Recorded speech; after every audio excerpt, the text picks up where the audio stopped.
Hello, this is Dutchman420 again. Hope everyone is well today. Today I want to talk about, since I'm doing the organic thing now, making compost tea. Now I'm going to put up a little flash of the tea recipe that I am going to use, that they recommend using. Is the basic earthworm casting tea.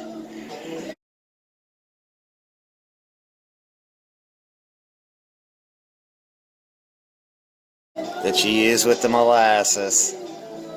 And it's the basic thing. Now you can add in alfalfa, azomite, you can add in bat guanos, you can customize your teas depending on what stage of growth you're in and what reaction you want your plants to have from the tea.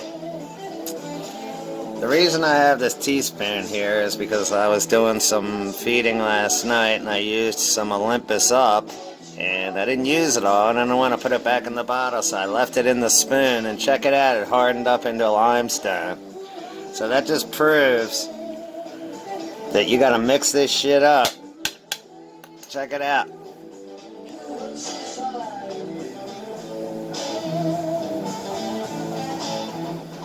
Fucking limestone, dude.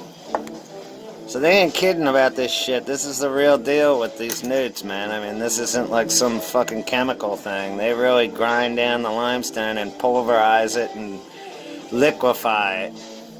But anyway, back to the worm casting tea. So what you need, I went ahead and bought some of this shit. I'm sure people are already looking at this sugar load thing saying, what the fuck is this? I was looking on Amazon for some unsulfured blackstrap molasses, and I swear to God, I searched like 4 times and this sugar load shit kept coming up. And for the price range that I was going for, I went for it. I watched the little video that they had, and it's unsulfured blackstrap molasses. It's supposed to be made out of some better sugar cane or something to make it more better for the plants or something. But from what I've read online, this stuff is just basically blackstrap molasses. It smells like it. I even ate a little of it. I tried, dipped my finger in there and tasted it. And it is just like king syrup, dude. But I think king syrup has sulfur in it. But anyway, so I went ahead and got myself some vegan worm castings, which these are basically, they've eaten grain, not fucking like meat and shit like that, from Plantonics. This shit's called Worm Bliss. And I'll put up the recipe for the tea, but what you're going to want to do, let's get over to the brewing area. Alright, so we are at the brewing area. And as you see, this shit is already foaming up big time. I put in 5 tablespoons of molasses per 4 gallons of water. And basically what it is it's 5 tablespoons equals 2.5 fluid ounces, and that's what the recipe calls for. Now another thing you're going to want to do, clean your bucket out before you make this shit. Even though you're making germs, you want to make certain kinds of germs, and other germs are bad with, you know. You put red ants and black ants together, they eat each other, they kill each other. Sometimes that's the same with microbes. So just make sure your shit's clean. And what you're going to want to do is buy yourself a little air pump. I got one online for like $8. They had one for $15. I have an air pump around here from when I was trying to do cloning and shit, but I cannot find it. And then I have a pump in here that's circulating the water. Now, in the recipe, they don't say anything about using a pump, but I'm using a pump. Another thing you might want to do is attach something heavy to this air stone, or get a heavier air stone, because this thing's not going all the way down to the bottom. But you're going to want to leave your water sit out if it's tap water, and most tap water has chlorine in it. So what you're going to want to do is leave your water sit out with the pump in it for a couple hours. I left mine out for 24 to 48 hours to make sure all the chlorine was out of the water, because the chlorine will kill the microbes. That's why the chlorine's in the water, to kill microbes and what's that shit called? Spira, whatever those fucking things are that are in your water. that kills the little microorganisms that are swimming around in your tap water. Well, anyway, the next step is you let your water dechlorinate, put your air filter thing in here, your bubbler, for they tell you in the recipe for several hours just to make sure the chlorine is out of the water. Then what I did is I put in my 5 tablespoons of high brix molasses, or your regular unsulfured blackstrap molasses. Stirred it in there real good, and I'm letting it brew for a while. And what I'm going to do is, I got a bag online. You're going to want to get a 400 micron bag. They sell these things on Amazon just for making compost tea.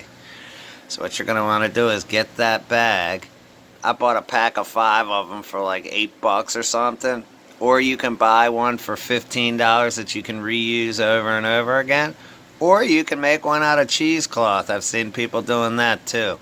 But I figured I'm going to do this shit right, so I went ahead and got myself compost tea bags online. If you want, I'll put a link below for where you can get all the supplies to do this shit. So anyway, let's fill up our bag and get this shit in here, because this tea has to brew a while. Alright, so I went ahead and measured out a cup of these vegan worm castings. And I got my bag right here. Probably shouldn't be smoking while I'm doing this, but dude, I smoke while I do everything. Anyway, so what you do is you fill the fucking castings up in your little bag here, and then you seal your bag off. So let's get that filled. I got a cup here that I'm gonna have to get another cup, because it calls for 1.5 cups of the grain-fed worm castings. Alright, what you do, you just kind of put them in here. There's a cup's worth. I'm going to get this other half a cup in here, and then I'll seal it up. It's a little messy and dirty. You get a little on your hands. You can wear gloves if you want or whatever. Just get all the shit into the bag. Then you're going to want to seal the bag up, and then you're going to want to sink it into the mixture. Hang on. Now what I did is I tied the bag up.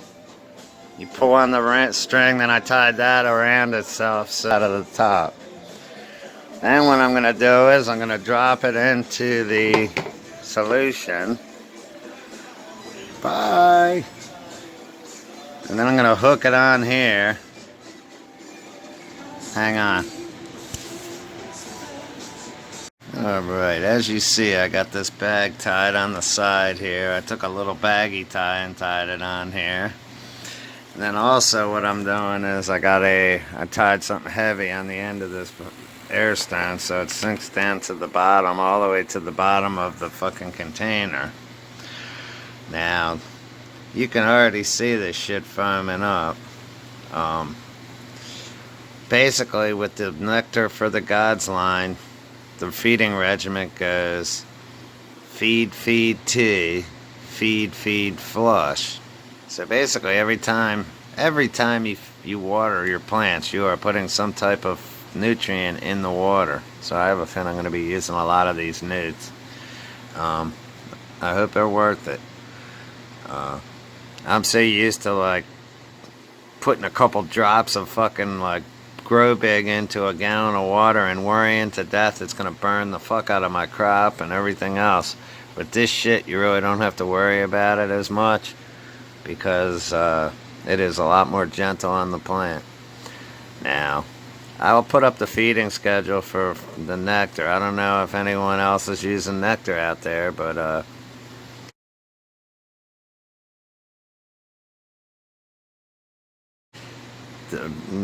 you can mix it with NPK newts, but it's probably not a smart idea because they kind of work against each other in some ways. But Scott was talking about some people using Herculean Harvest and stuff like that with another feeding regimen besides just the Nectar.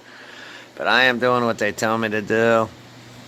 This is for my tea day. I fed them. I flushed them first with the Herculean Harvest, and that ties up. The flush isn't really a flush. It's more like it ties up all the salts and the amino acids and the stuff that is bad, and the phosphorus or the bone meal ties up the salts and converts them to stuff that the plant can use in the end.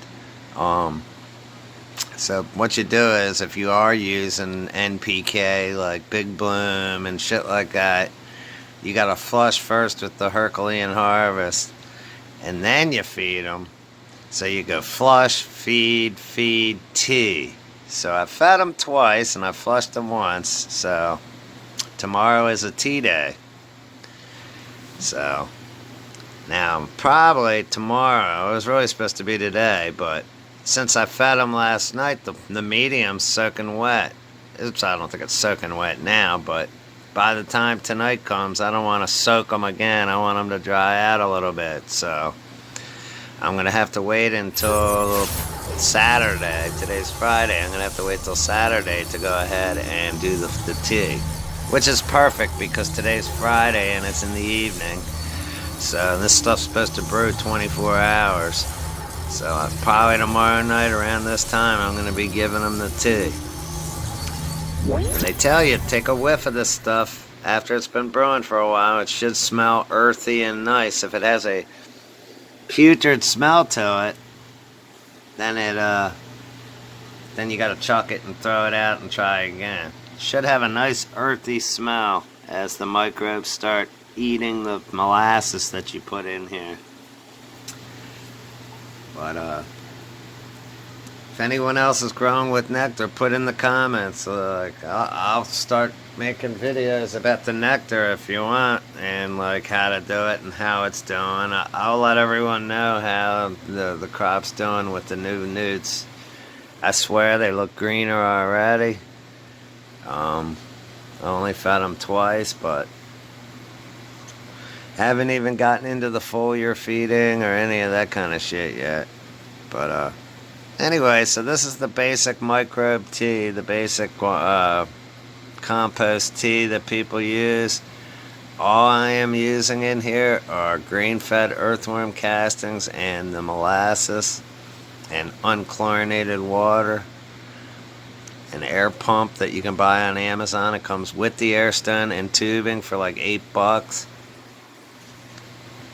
I did have another air pump and stone around here, but I don't know what the fuck I did with them. They're laying around somewhere, so for $8, I figure it's worth the price and not the aggravation. So what I'm going to do now is I'm going to go ahead and cover this up. Not completely, so that it gets some air and that they can breathe and shit, but I'm just covering it up for the sake of keeping shit from falling inside of it. Funny story, I had a security camera that I decided to change the location of, and I had these buckets sitting down here, and the next day I came out and looked, and the camera I didn't screw it into the wall, I put it up there with like double-sided tape, and the fucking camera fell into one of these buckets. So in the morning when I woke up, my camera was like 2 feet underwater.